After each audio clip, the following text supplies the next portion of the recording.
कृष्णा, आप सभी को। आज जब मैं मार्केट गई तो मुझे मार्केट में दिखी लाल लाल गाजर, और लाल लाल गाजर देखकर मुझे याद आया कि अब तो गर्मियाँ आ जाएंगी, और गर्मियाँ आने के बाद ये लाल गाजर मार्केट में कहीं भी नहीं मिलेगी।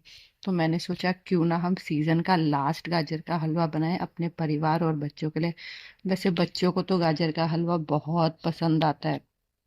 गाजर का हलवा मोस्टली सर्दियों के सीजन में ही खाया जाता है, क्योंकि गर्मियों के सीजन में गाजर मिलती नहीं है और मज़ा भी नहीं आता है उतना खाने के। फिर मैंने सोचा हम गाजर तो ले आए हैं, लेकिन अब इसे कद्दूकस कैसे करेंगे, क्योंकि दो दो बच्चों के साथ कद्दूकस करना तो बहुत ही मुश्किल हो जाता है मेरे लिए। फिर मैंने सोचा क्यों ना हम चॉप करके बना के देखें, वैसे भी चॉपर में गाजर एकदम बारीक हो जाएगी।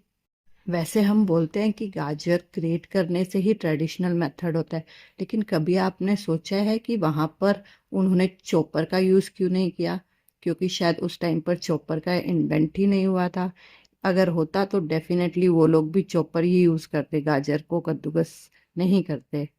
तो यहाँ पर मैंने ली है 2 किलो गाजर, जिसे मैंने अच्छे से धोया है। धोने के बाद उसे प्यार से छीला, छीलने के बाद फिर मैंने उसे चॉपर में डाल अच्छे से चॉप कर लिया है। वैसे ये चॉपर मैं ऑलमोस्ट लास्ट 2 ईयर से यूज़ कर रही हूँ। काफ़ी इजी है, काफ़ी कन्वीनियंट है, और इसका धागा और ब्लेड अभी तक ख़राब नहीं हुआ है। और ये मैंने डिस्क्रिप्शन बॉक्स में लिंक दे रखा है, अगर आपको पसंद आए तो आप वहाँ से बाय कर सकते हैं।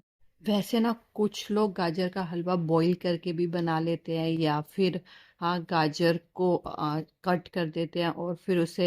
मुझे गाजर का हलवा बिल्कुल भी टेस्टी नहीं लगता, और ना ही मेरे बच्चों को। अपना ट्रेडिशनल मेथड ही पसंद है, लेकिन मैं थोड़ा सा इसे ट्विस्ट कर रही हूँ, ग्रेट नहीं करके चॉप कर रही हूँ इसको।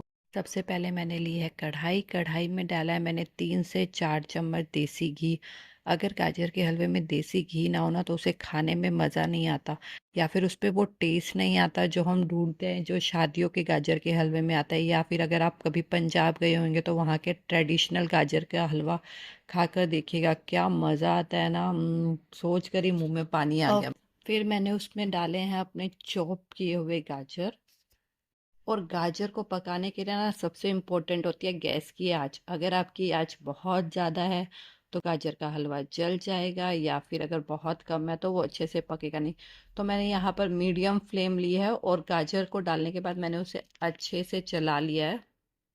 और कुछ समय के लिए मैंने उसे ढक कर रख दिया, ताकि जो उसकी वो रो स्मेल होती है ना चली जाए, और जब हम उसे खाएं तो एकदम अच्छा और फ्रेश फ्लेवर हमें मिले। मैंने लिया है 750 ग्राम मिल्क। मिल्क की क्वांटिटी गाजर के हलवे में बहुत ही इंपॉर्टेंट होती है। अगर आपने हद से ज़्यादा दूध डाल दिया तो वो एकदम मिल्की मिल्की बनेगा, और अगर आपने कम दूध डाला है तो वो आपको ऐसा लगेगा कि जैसे कि आप बिना दूध के उबला हुआ गाजर का हलवा खा रहे हैं।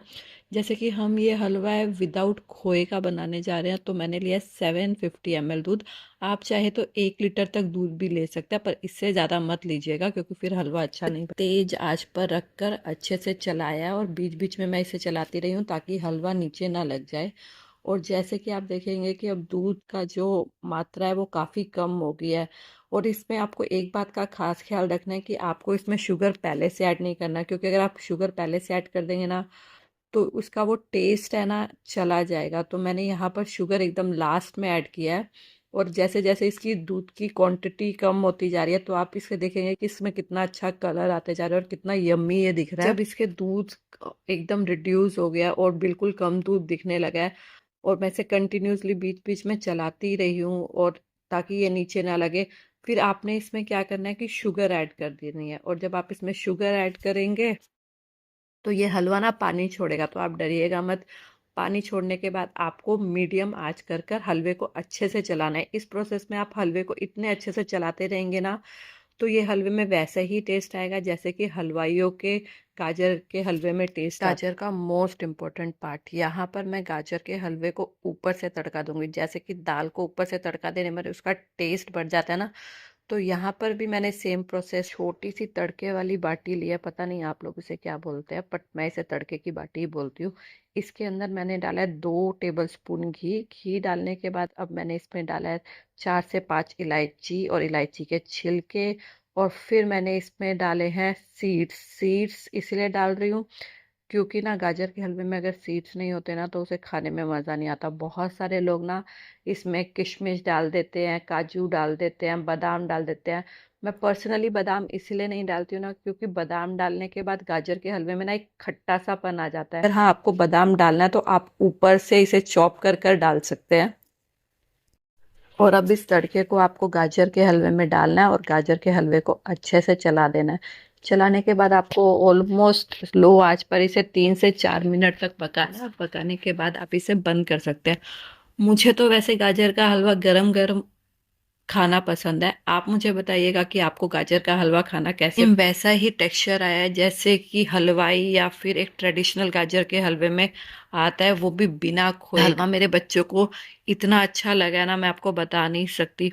बच्चे ना एकदम प्योर सोल होते हैं, उन्हें आप मैनिपुलेट नहीं कर सकते। आप इस वीडियो में देखेंगे कि ना वो कितने अच्छे से गाजर का हलवा दोनों के दोनों खा रहे हैं। ये गाजर का हलवा बहुत ही पसंद आया है। अगर आपको भी पसंद आए तो प्लीज आप मेरे चैनल को लाइक करिएगा, सब्सक्राइब करिएगा और शेयर